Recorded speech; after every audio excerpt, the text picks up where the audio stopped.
the upcoming movie is going to be this is my prediction, that the Karate Kid Legacy movie is going to be like the final installment where it's going to give full closure, because Daniel got some closure from things, and the Pat Morita like CGI and everything. Yeah. Oh gosh. I love the way it looked. It looked like a dream sequence, but it looked more like something you would find out of a video game. Yeah. And I like that look to it, but it didn't fit. No. And I hate to say it because they did put a lot of money into the series. Yeah. And the fact that season 6 was 15 episodes and the last couple episodes were like 40-something minutes long, 40, 50 minutes long. Mm-hmm. So I loved it. They gave us so much. But that one moment was like, it kind of takes you out because of the way that it was, of like putting Pat Morita's face on somebody else and like going through the motions, but having like all the kids in like the skeleton costumes, like attacking him. It felt like something you would find in a Karate Kid video game. Yeah.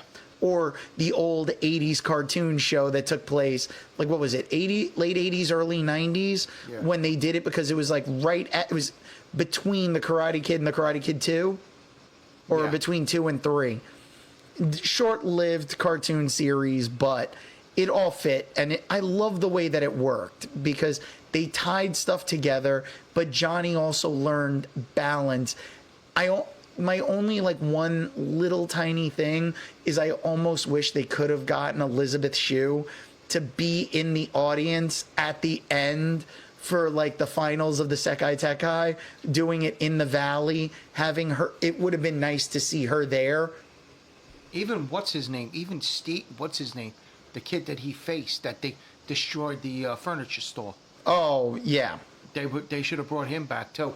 Mike Barnes?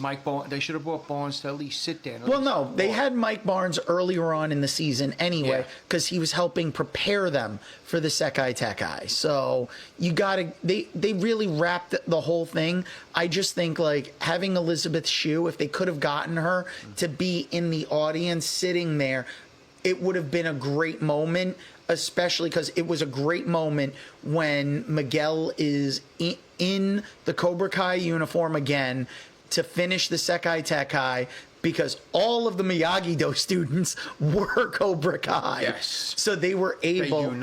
They united under the Cobra Kai banner to stop the Iron Dragons. But when you see Miguel, and it's like, no, not this headband, and Johnny takes off his headband that he had gotten from Allie. If that would have been Allie there watching him do it, it would have meant even so much more. But it's still like every one of those episodes was really yanking on the heartstrings, because they jumped like months after the end of season 2, part 2, and they did a phenomenal job with this. I still like Gunther going there. He's like, "Oh, you want to announce? All right, let's do it. Let's settle this the other way." And he kicks him in the face. Then he apologized, and everything. But it still cracks me up is that's Wolf the Dennis Stenson from the Mighty Ducks 2. Oh yeah. I was trying to find, like, who is that? And like, oh shoot. Yep. So now, if you're enjoying everything that we're discussing, you Please email us at dragoonslairpodcast@gmail.com. That's all one word. Dragoon is spelled with 2 O's. That's dragoonslairpodcast@gmail.com. Make sure you send us all your questions, comments, concerns. Show us some love. If you're liking what we're doing, let us know. Tell us how you listen to us. Let us know how you're listening. Leave us likes, shares, reviews. Spotify, iHeartRadio, Apple Podcasts, Amazon Podcasts, the Blue Dragoon 13 YouTube channel. There are so many ways that you can continue on and support us, leaving us reviews, liking, follow us on our Facebook and Instagram page, but also on the YouTube channel. Make sure you leave us a follow on each episode, like the episodes, share them with your friends. It helps get the word out about the show. It really means a lot to us, so that this way we can have these conversations with you guys. Now, I know I got on a soapbox and did a whole bunch of stuff that probably didn't need to be said, but it did go hand in hand with the controversy, because I've become a big Doctor Who fan. And a lot of people were pushing me to watch Doctor Who, especially when the 2005 reboot started. I've tried to watch Classic Who. It is not for me. Not the same. Because it's a completely different style. But since the 2005 reboot and on, I have been a faithful watcher of Doctor Who.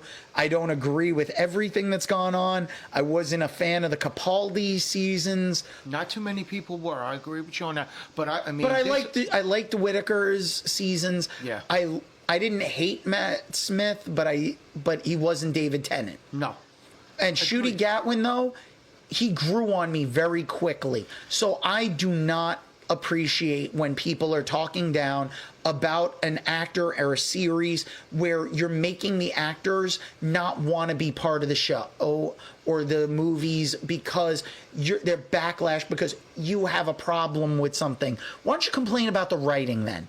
Tell me how bad the writing is for the show, because it's not the actor who's doing these stories. It's the writing. And if you've got an issue with the writing, then complain about the writers. But here's the thing. You can't complain about the writing because that's not what your complaint is. You have a complaint about something else, but you just can't narrow down what that complaint is. Now, I want to hit our main topic, the movie. The show's going to be a little longer than our normal because we had a lot to discuss. Mm-hmm. But we've been keeping them short. So Now, Red Dawn, 1984. I haven't watched this movie in years. I would say I probably haven't seen this movie since I was a kid. Which I probably shouldn't have been watching it as a kid, mind you. That's the first time I watched it when I was a kid. But I also caught it as an adult, as a teenager, as an adult, and I just recently watched it, and I never realized my wife never watched it and everything. I'm glad we got to watch it and everything during the week, and it was the way the story started and everything. It's amazing how it starts there. But it starts off with words. Yes. So you're reading about how we're going into World War III. The countries are all divided. NATO has fallen apart. And Russia is using Cuba to come and invade the U.S. through Mexico. After they've already conquered Nicaragua and El Salvador. Yep. So there's a lot of craziness going on, taking us into this fictional World War III, which doesn't seem very fictional nowadays. Nowadays, it doesn't seem fictional. No, but when you look at it, the entire story, the funny thing is when I started rewatching it for the first time in all these years, I was like, wait a second, are they speaking Spanish? I thought this was supposed to be the Russians invading, and I forgot, wait, no, it's the Russians and the Cubans are in alliance together, and that's why there's the combination of the languages. But looking into the history of this movie, where you have a group of high school students who are hiding in the mountains when there's an attack from Russians that are dropping in from out of the sky, parachuting in and taking over this town. That they get out of there quickly enough, they're hiding in the mountains, and they're basically forming their own little mini resistance guerrilla group. It was so amazing, but when you look into the history behind it, there was no miniatures, no CGI. No. These were all practical effects that they were using. Not only that, it had a record for being one of the most violent movies, for having the amount of acts of violence. It was a record setter for that time, for the amount of acts of violence taking place in one film. Not only that... I'm shocked. I thought RoboCop had it with that spike. Well, the RoboCop was vicious, but not the amount of. So, and RoboCop might have dethroned it because RoboCop came out later. Yes. But at that time, in 1984, that was like a record holder for Red Dawn having that. Not only that, but Patrick Swayze had gotten frostbite while doing the movie and said it was so painful. Getting frostbite from going, it's like, Yeah.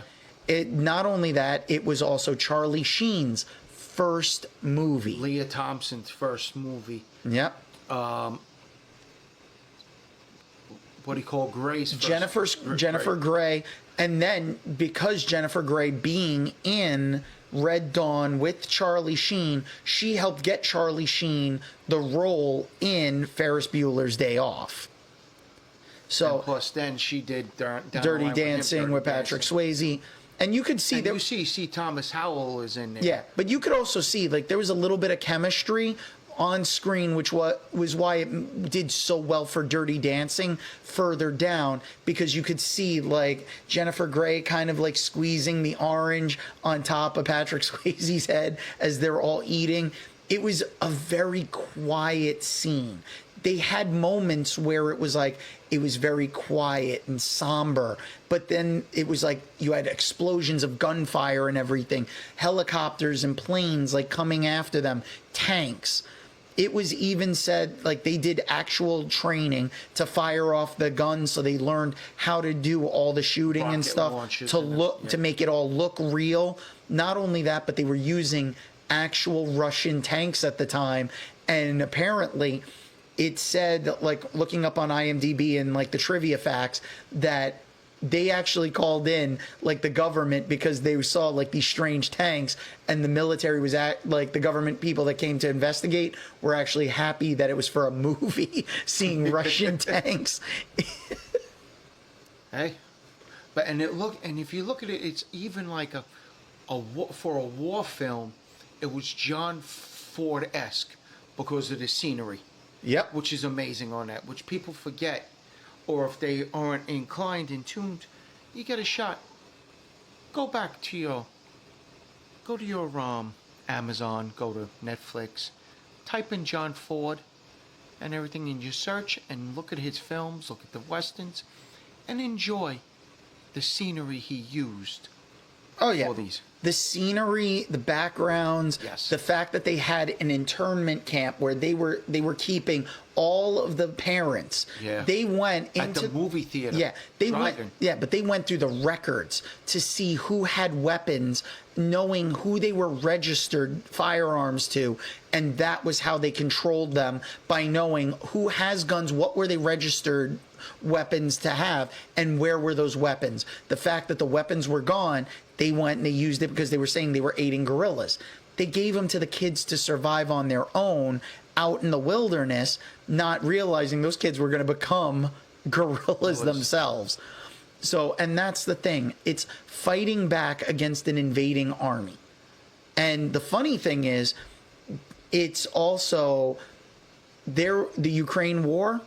The Ukrainians at the beginning of the war used Red Dawn as like motivation because they sprayed Wolverines on a Russian tank. So, and they did that in the movie. So in the movie, you see Wolverines on the Russian tank. So like there are certain elements that are playing out in the real world. Now, we've got so many issues going on that this movie is extremely relevant today. It may not be in the same vein, but at the same time, we're dealing with issues of war and people at each other's throats fighting for different reasons. These things still play into effect, and there's a great reason to have people like that. Was one of the reasons why I wanted us to look at like a movie like this, and like last episode looking at John Carpenter's They Live. Mm-hmm. The themes that are in these movies can resonate so well to this day. Yeah. That even if you look at also Invasion USA with Chuck Norris. Yep. And everything. It was the Cubans and the Russians invading Florida and everything. And even, I mean, the funny thing was that a one-man army beat the holy hell out of all of them. Well, at that point, it was Chuck Norris, and that was a young Chuck Norris. Yes. So, you know, a young Chuck Norris, the lone wolf. Yep. You know, it's one of those things where it's like badass fight sequences. The war stuff, though, in Red Dawn, like the kids fighting guerrilla tactics and stuff. They have no training or anything, hunting on their own. And then Powers Booth parachutes in. Yeah. And they help him out, and he helps them out. And reciprocates. And that's the thing. There is like so gritty. It felt real. There was raw, visceral emotion going on there. And that's something that you don't see in a lot of the movies nowadays. You know, you're not going to see that same level in Saving Private Ryan. No. But you will, but in Red Dawn and the remake, I don't really remember it as much because I watched it once, but I don't think it had the same gravitas as this